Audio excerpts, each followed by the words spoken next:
Hello everyone, welcome to my April anime pickups part 2. I haven't got too much to show here, it's just going to be a 1 TV series and 2 movies. First up we have though the complete series of Kakashi on DVD from Viz Media. All 4 volumes that contain all 52 episodes of this Sunrise series that came out between 2006 and 2008 or something, I think. Yes, it's been out, and these have been out for a while. They're obviously all dubbed from Viz. It's basically a very shonen series. It's a shonen jump series. Yeah, very shonen. But it is about a guy called Sumimura, I think, who is basically part of this clan, or his family is a clan, and he has to protect the school from these demons, and yeah, and just fight them off, etc., using his clan's powers, and he gets help from a next door neighbor who's also part of a rival clan, as well as a fox demon or something like that that fights with him as a compatriot. It's on the first volume cover with him, and yeah, it looks like just a straight up shonen series. The trailer I saw for it seemed alright. Vic Mignogna is in the lead, you know, the guy who did Edward Elric in the English dub. It seemed alright, and it was really cheap, so I picked up all 4 volumes for somewhere in the region of about 30 quid, which is pretty good for like a 52 episode series. And yeah, I had a reasonable interest in it. I've been looking to pick it up, and was really happy to be able to pick up the complete series for so cheap. So yeah, Kakashi. Next up, we have what is a very overdue pickup for me. Obviously, this has actually only just come out, but I had never seen this movie until just recently when I watched this. This is the Royal Space Force Wings of Oni Armies. Obviously, the legendary Gainax feature film from back in the 80s. It was their first ever feature film. At the time it was made, it was the most expensive animated film, at least out of Japan, ever created, if not around the whole world. I'm not quite sure about around the whole world, but definitely in Japan. And yeah, it's a great science fiction movie.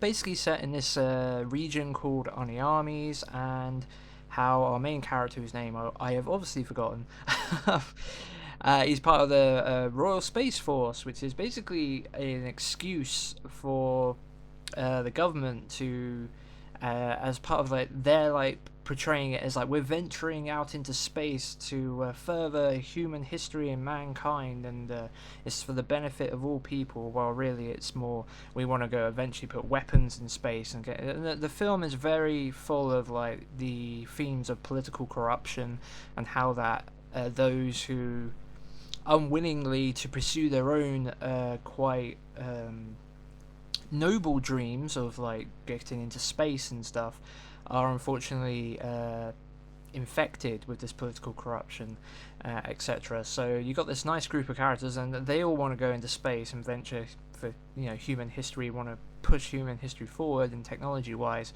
while the government wants to corrupt it with the use of weapons and forwarding that way. It's a great movie. I really enjoy the soundtrack and how it's used. You get some really quiet scenes that are really nice. Compared to some of the more loud scenes, and it's a beautiful movie, so much detail. I also picked up the Manga Entertainment DVD because even though the anime limited version is really beautiful, they weren't able to get the rights to the director's commentary, but the Manga Entertainment original Region 1 DVD release does have the director's commentary on it, so I decided to go and pick that up as well as a companion to the anime limited Blu-ray release. But yeah, I really enjoyed this movie. I'm sure most of you have seen it. This is one of those things I just never got around to watching. I'm really glad I did. It's a fantastic movie and highly, highly recommended. And finally, last but not least, I have the Blu-ray UK Steelbook for Harlock, or Space Pirate Captain Harlock. This is the 2013 Toei animated feature, it's one of the most amazing looking CG films I've ever seen. It was outstanding, and obviously I'm a big fan of the Leiji Matsumoto stuff, as you know, and I really do like Harlock. And so far as this as an entry into the Ladyverse or the Harlock franchise, it's okay. It's not that great. I feel like it's a little bit.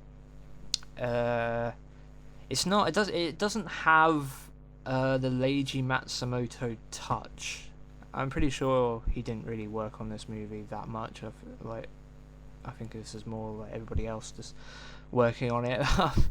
It felt a little bit too, I don't know, like too modern sci-fi, the sort of thing you would see in something like an Appleseed, which I really like, but it doesn't really work in the Lady Matsumoto stuff. And the same goes for like sort of thing you might see in a Final Fantasy. I don't know, the twist in this movie I wasn't that keen on. Like the plot between Harlock and his brother, I wasn't really that keen on either. I just didn't really like that stuff. I didn't mind how the movie looked though. I quite like the designs. Even Mimi, who's one of my absolute favourite anime characters, she's completely redesigned in this. I mean, she is an alien and all the like so. Yeah, she's completely redesigned, but I actually do like her redesign. She's like the green elf looking thing.